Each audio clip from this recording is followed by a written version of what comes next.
Hello everyone and welcome back to the Titan Quest Let's Play. If you remember in the last episode we found some really nice gear. We found this Traitor's Shiv, epic, and then we found some monster rares, Deathweaver's Chitin and Deathweaver's Shield. Both really nice pieces of gear. And now we're gonna be carrying on with the side quest that this guy has given us, the Poisoned Spring. And it's in this part of the Tegea, sort of on the west side,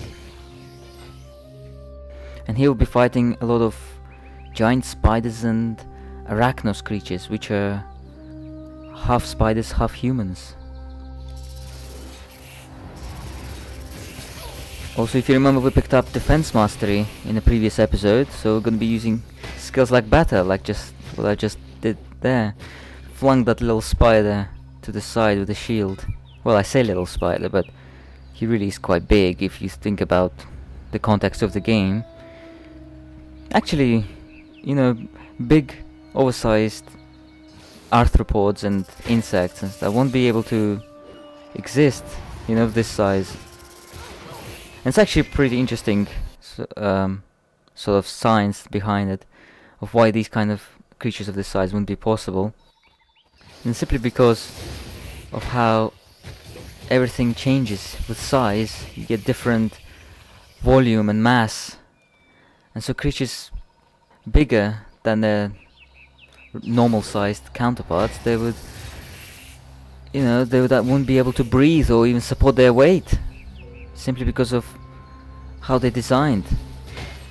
So you get stuff like, for example, say we got you, and then if you take a replica of you and make this new version of you twice as tall, it's just simply double the size, this person will have 4 times as powerful muscles, but it will be 8 times as heavy. So just think about that. 8 times as heavy, someone who's only twice as tall as you, with the same proportions as you. They would really struggle to support their own weight. And anyways, enough of science here, and we'll carry on with the quest. You have to speak to this naiad here.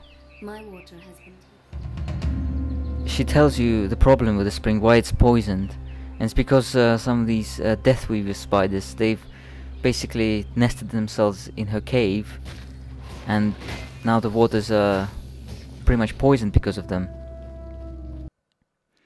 So we're gonna clean it all out. You don't really have to clean out every corner of it. There's only the quest related ones are only at the end of the cave, but we're killing these ones for experience and pretty much loot. Look at that experience shrine. I'm gonna be putting that to use, because we're gonna be getting more experience with each kill.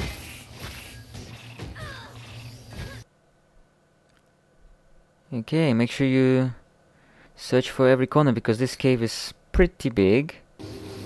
There's tons of groups of arachnos scattered all over the place. Arachnos really aren't that dangerous monsters. They don't have any specific attacks. And here we go, got ornate chest. There'll be quite a few of these around here, which are nice rewards. But yeah, the arachnos, they aren't really that bad. They don't have any super powerful attacks which will catch you out, but they're a little bit stronger than satyrs.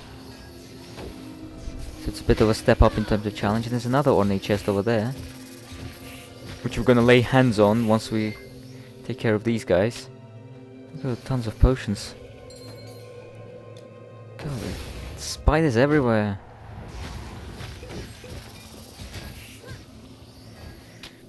Just picking up everything like a greedy pig, taking all the yellows. Actually, at this stage, by this stage you probably already have found a lot of yellows, so many of them won't actually be that useful, unless you want to sell them, but that's another story. Look at that majestic chest. I mean, we're getting some really pretty chests around here, aren't we? And this is just a regular cave. Right, so I'm gonna look through all these yellow items and... Alright, so I've looked through all the yellow items, chucked out the ones I didn't need, and we're gonna continue now. Just, as I said, I didn't want to bore you with petty gear management. sort of standard procedure, you know. Anyways, if you notice, I'm speeding up all these parts because it's pretty repetitive here. We are only facing pretty much the same type of enemy throughout.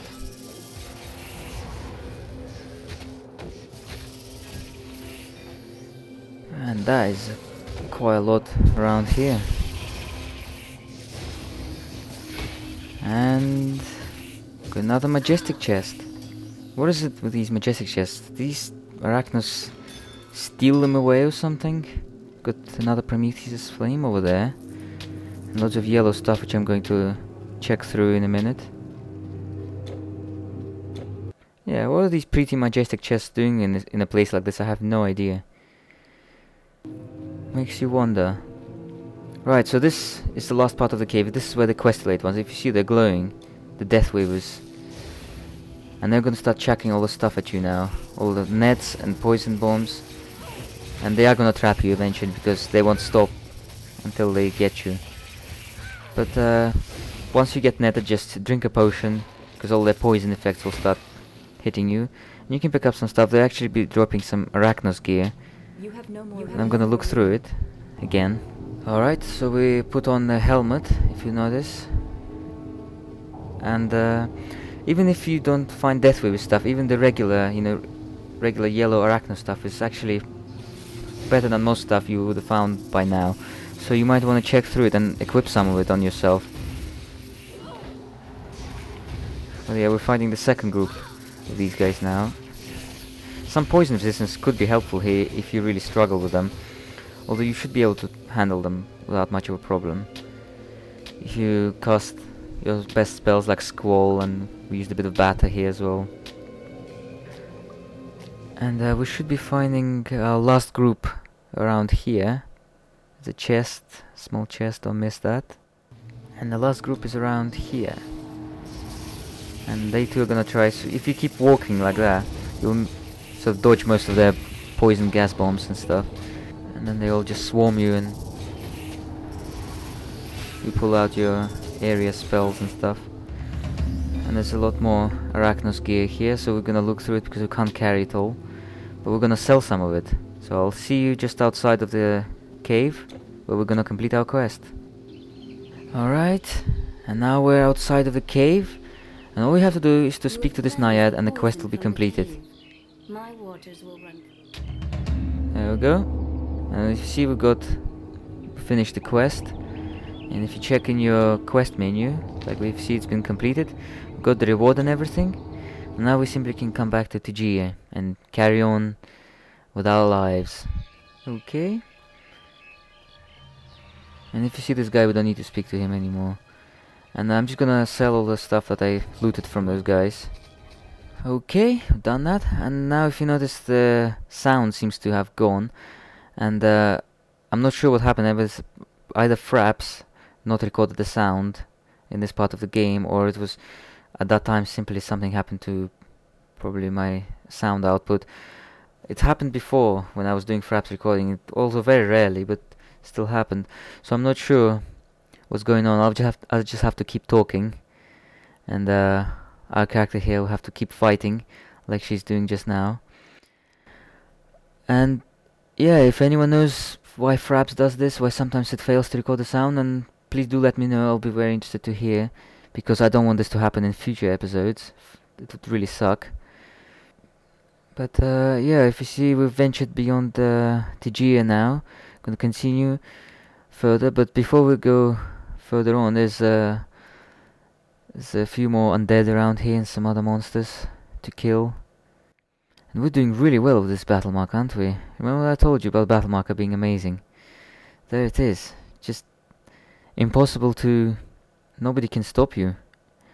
Okay, and if you go this way, there's a little crypt here which we can loot for skeletons and stuff.